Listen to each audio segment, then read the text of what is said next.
Monsoon की दस्तक हो चुकी है। आमतौर पे केरल में मॉनसून की एंट्री 1 जून मानी जाती है। कहा जाता है कि 1 जून को केरल मॉनसून पहुंचता है। हालांकि मौसम विभाग ने इस बार पहले अनुमान लगाया था 26 मई को ही पहुंच जाएगा, लेकिन बहुत सारे पैरामीटर्स पर वो अभी पूरे नहीं हुए थे। इस वजह से कहा गया कि अब मॉनसून की जो एंट्री हुई है वो 4 जून को केरल में हो गई है। लेकिन आगे मॉनसून की जो प्रोग्रेस होगी, मॉनसून की जो रफ्तार होगी वो कैसी होगी, इस पर बातचीत करने के लिए हमारे साथ सीनियर साइंटिस्ट डॉक्टर DS पै साहब हैं। बहुत बहुत शुक्रिया पै साहब, आपने वक्त निकाला हमारे दर्शकों के लिए। इसके लिए बिजनेस 24 टीवी की तरफ से आपको धन्यवाद भी। सर, मॉनसून के आगे की प्रोग्रेस कैसी दिख रही है? आगे किस तरह की रफ्तार दिख रही है मॉनसून की? देखिए, मानसून जैसे आपने बताया, ये साउथ अंडमान सी में टाइम के पहले से पहले ही आ गया था, 21 मई में। लेकिन केरल में हम लोग एक्सपेक्ट कर रहे थे 26 मई को। मानसून था जस्ट साउथ ऑफ केरला। बारिश भी मिल रहा था केरला में, लेकिन हमारा क्राइटेरिया के हिसाब से विंड, वेस्टर्ली विंड्स का डेप्थ 600 हेक्टापास्कल तक होना चाहिए। ये कंडीशन सेटिस्फाई नहीं कर रहा था, इसलिए थोड़ा रुक गए थे डिक्लेयर करने के लिए। लेकिन लास्ट 2-3 दिन से अच्छी बारिश भी मिल रही है, डेप्थ भी बढ़ गया है जैसे चाहिए हमको। थोड़ा कर्नाटक की थोड़े सम पार्ट्स में और सदर्न पार्ट्स ऑफ तमिलनाडु में अभी ऑनसेट हो गया है। अभी नेक्स्ट 2-3 दिन में पूरा कोस्टल कर्नाटका और गोवा तक, पूरा गोवा तक जाएगा, और even some parts of Maharashtra भी जा सकता है, southern part of Maharashtra, some parts of Karnataka, और एंटायर जो रिमेनिंग पार्ट्स ऑफ तमिलनाडु है उधर तक मानसून प्रोग्रेस होगा। इसके बाद में स्लोली, तब तक ऑलमोस्ट नॉर्मल डेट होगा। उसके बाद एज पर उनको जैसे फोर्स मिलता है मूव करते रहेगा, और हम लोग उसके बारे में आपको फोरकास्ट देते रहेंगे। बिल्कुल सही बात है, और आपने साफ कर दिया है कि अगले 2 से 3 दिनों में ही केरल के ज़्यादातर कोस्टल बेल्ट, कर्नाटक के बहुत सारे कोस्टल बेल्ट, इवन तमिलनाडु के कुछ एरिया और महाराष्ट्र में भी, साउथ महाराष्ट्र में भी मॉनसून की एंट्री हो सकती है। लेकिन सर, एक सवाल ये भी उठ रहा है कि मॉनसून की जो रफ्तार होगी वो थोड़ी कमज़ोर हो सकती है यहाँ से। ऐसा मौसम विभाग की तरफ से कहा गया है या बाकी लोग ऐसे ही कह रहे हैं? देखिए, मानसून जनरली पल्स जैसे बोलते हैं हम लोग। पहले जब ये फर्स्ट स्ट्रेंथ आता है, थोड़ा इसमें जाएगा, थोड़ा वीक होने के बाद फिर फर्दर प्रोग्रेस होगा, ऐसे ऐसे पल्स बाय पल्स जाता है मानसून। अभी कभी ये कुछ लो प्रेशर सिस्टम फॉर्म होता है बे बंगाल में, उसके यदि वो फॉर्म होता है फिर, लेकिन उस समय में आपको और स्ट्रॉन्ग स्ट्रेंथ मिलेगा। लेकिन अभी एस ऑफ नाउ जो कंडीशंस दिखा रहा है कि नेक्स्ट 3-4 डेज में मानसून अच्छी स्ट्रांग होगा।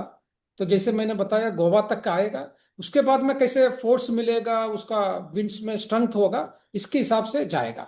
तो मुझे लगता है कि ऑलमोस्ट महाराष्ट्र तक अभी ऐसे जा सकता है। बाद में हम लोग कल परसों देखेंगे, फिर एनालाइज करेंगे हाउ फर्दर प्रोग्रेस होगा। ओके, तो अगले 3-4 दिनों तक कोई चिंता नहीं है। 3-4 दिनों तक मानसून की रफ्तार ठीक लग रही है मौसम विभाग को। सर, अब एक मेरा सवाल ये होगा, इस बार डिस्ट्रीब्यूशन को लेकर क्या रिपोर्ट है? किस तरह का मानसून का डिस्ट्रीब्यूशन हो सकता है? कौन कौन से ऐसे राज्य होंगे जहां पे आपको अच्छी बारिश दिख सकती है, और कौन से राज्य ऐसे होंगे जहां पर चिंता की स्थिति दिख रही है आपको? जैसे हम लोग अप्रैल में भी फोरकास्ट दिया था और मई में अपडेट भी दिया था कि most parts of the country below normal होने की संभावना है, एक्सेप्ट जो नॉर्थ ईस्टर्न पार्ट में, many areas of north eastern है, और ईस्ट कोस्ट में जैसा आंध्र प्रदेश, थोड़ा थोड़ा आइसोलेटेड एरिया में उधर नॉर्मल या अबो नॉर्मल हो सकता है। बाकी मोस्ट पार्ट्स इस बार बिलो नॉर्मल रहने की संभावना है। मेनली ये जो एलिनो हम लोग अप्रैल में जो बोल रहे थे कि मिडिल ऑफ मानसून सीजन में आएगा, लेकिन as of now el nino conditions are already setup हो गया है, और early part of monsoon itself el nino condition देखने के लिए संभावना है। इसी इसके वजह से मानसून, जैसे हमने बताया, मोस्ट पार्ट्स में बिलो नॉर्मल होने की संभावना। ओके, ज़्यादातर हिस्से देश के ऐसे होंगे जहां पर सामान्य से कम बारिश होगी, ये मौसम विभाग की तरफ से कहा गया है। उत्तर पूर्वी एक ऐसा हिस्सा है जहां पे सामान्य या सामान्य से अच्छी बारिश हो सकती है। सर, अब एल नीनो की आप बात कह रहे हैं, तो क्या एल नीनो पूरी तरह से फुल इंटेंसिटी के साथ जुलाई में एक्टिव हो जाएगा, इस तरह की संभावनाएं बन रही है क्या? लास्ट देखेंगे कि एक 2-3 महीने में टेम्परेचर और नीनो 3 पॉइंट 1.5 डिग्री बढ़ गया। And anomaly S of now Nino 3 point, जिधर हम लोग वो जो एलिनो का थ्रेशोल्ड कैलकुलेट करता है, ऑलरेडी 1 डिग्री सेंटीग्रेड के पास में तक अनोमली बढ़ने की ये है, आने का हो गया है ऑलरेडी। और जो फोरकास्ट आ रहा है ये इंडिकेट कर रहा है कि ऑलमोस्ट 90-95% प्रोबेबिलिटी है ये जून जुलाई में ही हो जाएगा, early part of the monsoon. And this is 95% का जो प्रोबेबिलिटी है टिल एंड तक, ईयर एंड तक कंटिन्यू हो रहा है, which means that and further वो जो इंटेंसिफाई भी होगा। सर, अब मेरा सवाल होगा कि खरीफ फसलों को लेकर बहुत सारे किसान हैं जो आपको सुनना चाहते हैं कि वो कब अपनी बुआई सोइंग की शुरुआत करें। जो मेजर पार्ट है एग्रीकल्चर बेल्ट है, जिसमें राजस्थान है, एमपी है, महाराष्ट्र है, गुजरात है, बहुत सारे यूपी है। तो इन राज्यों के किसानों के लिए आप लोग की तरफ से क्या एडवाइजरी, क्या सलाह देंगे? क्या अर्ली ही सोइंग करें या इंतजार करें अभी? देखिए, हम लोग जो सीजनल फोरकास्ट हम लोग एग्रीकल्चर एक्सपर्ट्स को दिया हुआ है, एंड उनके वो लोग डिसाइड करेंगे कि जिधर बिलो नॉर्मल रेनफॉल है, जिधर इरिगेशन फैसिलिटी है, कौन सा वेराइटी और कौन सा लॉन्ग ड्यूरेशन है, शॉर्ट ड्यूरेशन है, या अल्टरनेट क्रॉप चाहिए, इसका सलाह वो लोग देंगे एक्चुअली एग्रीकल्चर स्पेशलिस्ट। और इसके साथ साथ जो local farm wise action activity करना है, इसके लिए हम लोग extended range forecast, next 4 weeks का फोरकास्ट या नेक्स्ट 10 डेज का फोरकास्ट, जो फोरकास्ट के लिए मच मोर एक्यूरेसी है, वो फोरकास्ट देते रहेंगे, अपडेट करते रहेंगे। और इसके हिसाब से एग्रीकल्चर स्पेशलिस्ट ये एग्रीकल्चर एडवाइजरी जनरेट करते हैं, फार्म लेवल में, डिस्ट्रिक्ट लेवल में, ब्लॉक लेवल में। अकॉर्डिंगली वो एग्रीकल्चर डिपार्टमेंट लेवल में या डिस्ट्रिक्ट लेवल में एडवाइजरीज जाते हैं फार्मर्स को, तो फार्मर्स को वो जो एडवाइजरी के हिसाब से जाना चाहिए। सर, कौन से ऐसे बड़े राज्य होंगे जो खेती के लिहाज से भी अहम है, वहां पर कम बारिश की चिंता लग रही है? आपने एक एरिया वाइज तो बता दिया कि नॉर्थ ईस्ट की एरिया में ठीक लग रहा है, अच्छी बारिश होगी, बाकी जगहों पे सामान्य से कम बारिश की संभावना है। अगर राज्य के हिसाब से मैं पूछूं तो कौन से राज्य और कौन से इलाके होंगे जहां पर इस बार बारिश कम दिख रही है? देखिए, लार्ज जो मानसून ट्रफ जोन बोलते हैं एक्चुअली सेंट्रल इंडिया में, so that is where actually maximum rainfall मिलता है। एंड यही एरिया है जिधर रेनफॉल एग्रीकल्चर भी होता है।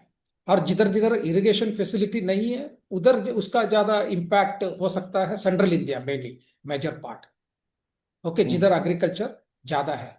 लेकिन एक एडवांटेज इस बार यह है कि ऑलरेडी लास्ट 2 साल से मानसून बहुत अच्छा था। यानी पिछले जो 2 सीजन थे वो काफ़ी अच्छे थे मानसून के लिहाज से, उस हिसाब से हमारे रिजर्वेयर में बहुत ज़्यादा दिक्कत नहीं थी। ये एक अच्छी पॉजिटिव बात यहाँ पर निकल के आ रही है। मैं बोल रहा था मानसून ट्रफ जोन है, जिधर मानसून इस बार हम लोग बिलो नॉर्मल फोरकास्ट दिया हुआ है।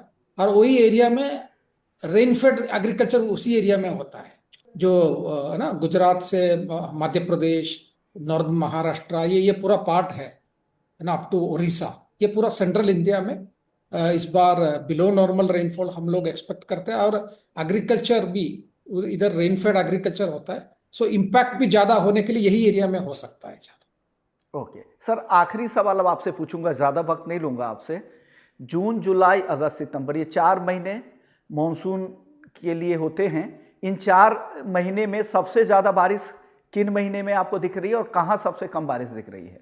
देखिए, हम लोग यदि ये जो 4 मानसून महीने देखते हैं, जुलाई में ऑलमोस्ट 33% ऑफ द सीजन मिलता है हमको, अगस्त में नियरली 29%, बाकी 2 महीने अराउंड 19% ईच मिलता है, जून और सितंबर में।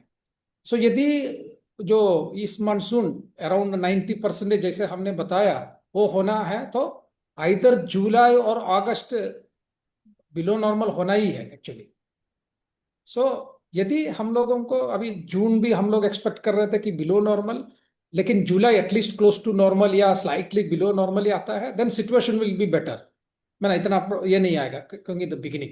सो हम लोगों का वो जुलाई का कोई एक जुलाई या अगस्त बिलो नॉर्मल होगा ही डेफिनेटली, नहीं तो वो 90% नहीं आएगा। सो बिकॉज 33 + 29 ऑलमोस्ट आप देखेंगे कि 62% उसी टाइम पर होता है मैक्सिमम रेनफॉल।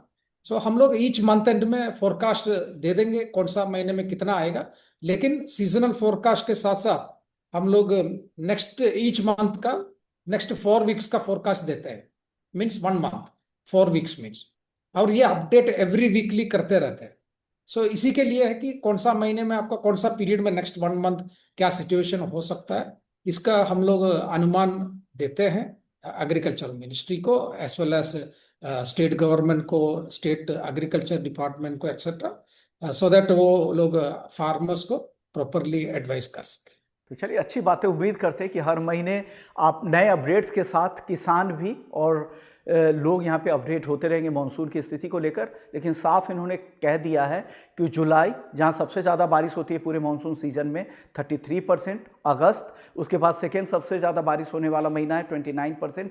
इन दोनों महीनों में सामान्य से कम बारिश की संभावनाएं बन रही है। तो डेफिनेटली जुलाई या हो या अगस्त, इन दोनों में कोई एक महीना तो डेफिनेटली होगा जो सामान्य से कम बारिश होगी, और ओवरऑल 90% पूरे सीजन में बारिश होने का अनुमान है, लॉन्ग पीरियड एवरेज का। ये हमारे मौसम विभाग का अनुमान है। बहुत बहुत शुक्रिया डॉक्टर DS पै साहब, आपने वक्त निकाला, हमारे दर्शकों को, किसान भाइयों को आपने गाइड किया, इसके लिए बहुत बहुत शुक्रिया। पूरे सीजन उम्मीद करते हैं इसी तरह आकर आप हमारे दर्शकों को गाइड करते रहेंगे। बिजनेस 24 टीवी की पूरी टीम की तरफ से आपको बहुत बहुत शुक्रिया सर, वक्त निकालने के लिए।